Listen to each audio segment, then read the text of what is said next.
Hi, Porterfield. This is Pastor Eric. Thank you so much for joining us tonight. Shelley and I and our whole family would like to just say thank you for the encouragement and the support that we've received over the last few days, and just the prayers that went into the vote was encouraging, and just seeing that much participation in the business meeting was really good. And I'm really thankful that we were all kind of coming together to pray and seek God's will for the church. So thank you so much, and we just really appreciate that. Well, tonight I wanted to share about how big God is.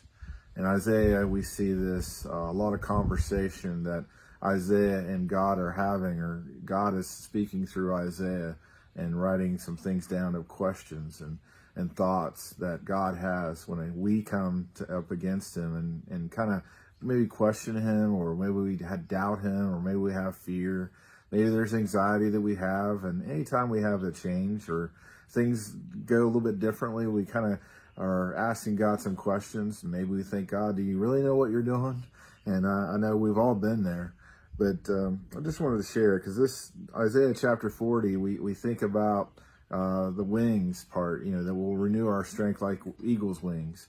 But there's so much other good content in this chapter. In verse 12, it says, "Who has measured the waters in the hollow of his hands, or with the breadth of his hands marked out the heavens?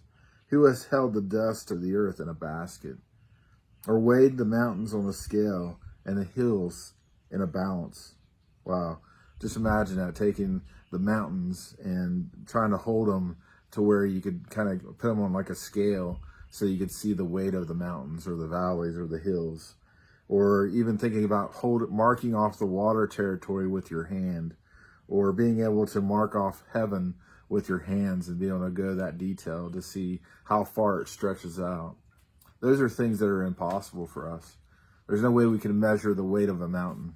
There's no way we could, on a scale, there's no way we could measure a hill for that. Even the hills of West Virginia, I don't think we could really pick them up and put them on a scale of some type.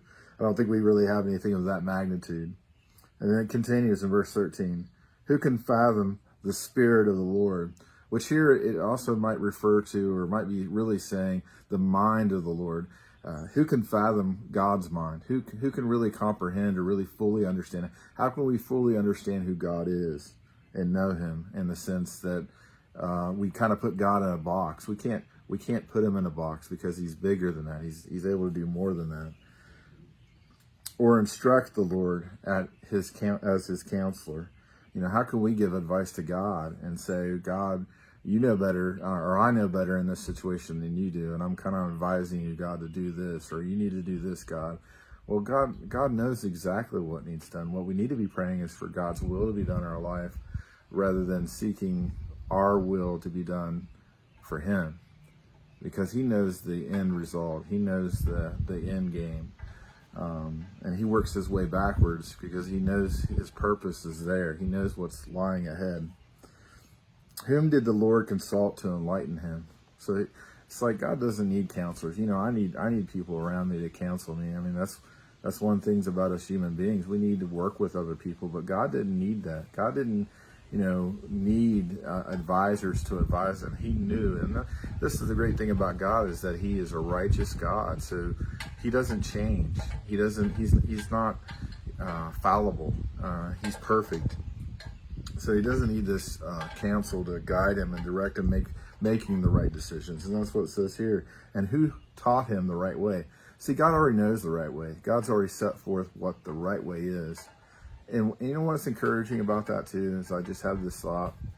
The encouraging thing is that he set the right way, but then he lived the right way. It's not like God came in and said, okay, I want you to do all these things. I got these 10 commandments I want you to live. He proved that he could do it through Jesus. So he fulfilled the 10 commandments himself. And I think that's just amazing that, sometimes we think, and just like, as a kid, you think, well, your parents make all these rules and yet they don't follow the rules. Well, God, he set the rule and then he followed the rule.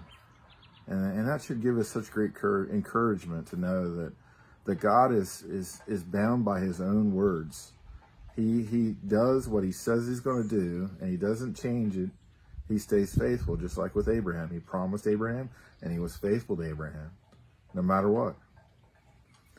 And this last part, it says, or showed him the path of understanding.